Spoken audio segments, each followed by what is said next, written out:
4월 29일 새벽 만나를 시작하겠습니다. 이 시간에 주신 하나님의 말씀은 열왕기상 11장 14절에서 25절, 열왕기상 11장 14절에서 25절, 열왕기상 11장 14절로 25절에 있는 말씀입니다. 제가 봉독해 올립니다.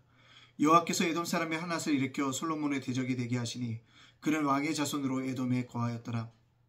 전에 다윗이 에돔에 있을 때 군대주의관 요압이 가서 죽임을 당한 자들을 장사하고 에돔의 남자를 다 쳐서 죽였는데 요압은 에돔의 남자를 다 없애기까지 이스라엘 무리와 함께 6달 동안 그것에 머물렀더라.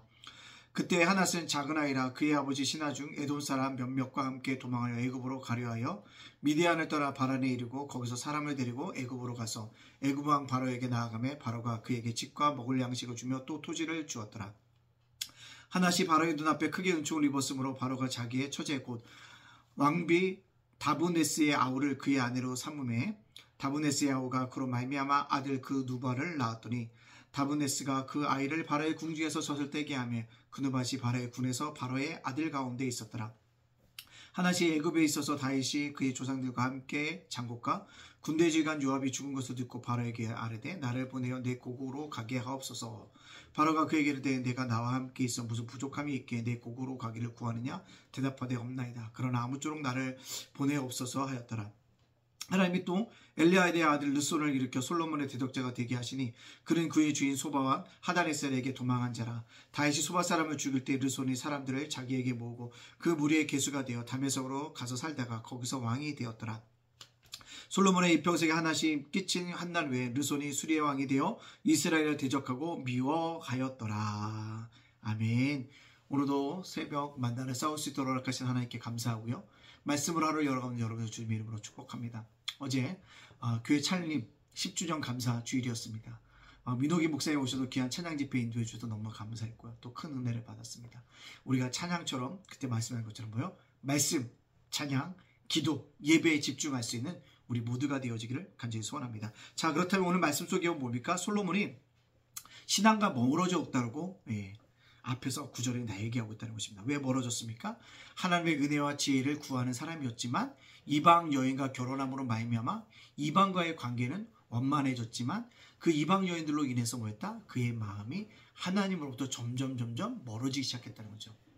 왜요? 이방 여인들과 교제하다 보니까 자꾸 이방 신들을 바라보게 되어졌다는 것입니다. 그래서 배교가 시작되어졌고 하나님을 떠난 백성이 되어졌다라는 사실을 우리에게 보여주게 되옵니다. 단순하게 솔로몬이 하나님과의 관계가 멀어진 것으로 모든 것이 끝날처럼 것으로 보이지만 편안하고 안악한 삶이 아니라 이제는 뭐요? 가시밭길 길을 걸어가게 되어지고 볼 수 있습니다. 그래서 오늘 본문에 보니까 두 사람의 대적자가 등장하게 되죠. 첫 번째 보니까 하낫입니다. 솔로몬이 대적합니다.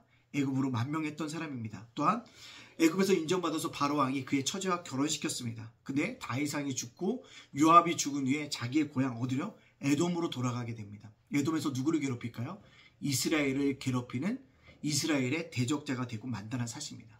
여러분도 꼭 기억하고 것은 하나님께 이런 대적자를 허락하여 주셨다는 것은 하나님의 주권적인 보호, 평화의 소중함을 잃어버렸다는 거죠. 그 이유가 뭘까요? 하나님과의 관계가 깨졌다는 것입니다. 하나님과의 관계가 깨어지면 우리 인간관계의 관계도 뭐합니까? 깨어질 수밖에 없다는 사실을 우리들에게 말씀해 주고 있습니다. 두 번째는 르손이라는 사람이 등장하게 되어집니다. 근데 그는요, 종이었지만 수리아 왕국이 세운 사람이 됐고요.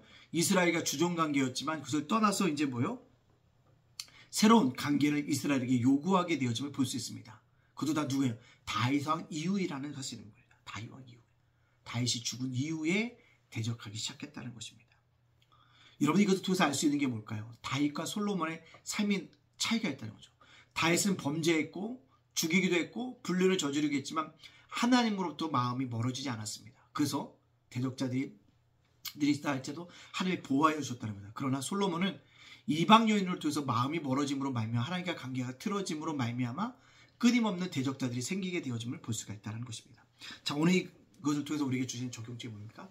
하나님과 바른 관계를 맺어야 한다는 겁니다. 하나님과의 바른 관계를 맺지 아니하면 우리에겐 징계가 오고 때로는 커다란 심판도 올 수 있다는 것입니다. 그러나 하나님과의 관계가 바르되면 하나님으로부터 우리에게 축복이 있다는 것입니다. 그렇다면 하나님과의 관계를 잘 맺기 위해서는 어떻게 될까요?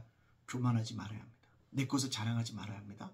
내가 가지고 있는 모든 것들 보니까 주님께 내려놓을 수 있는 그런 사람이 되어줘야 한다는 것입니다. 그리고 누구요?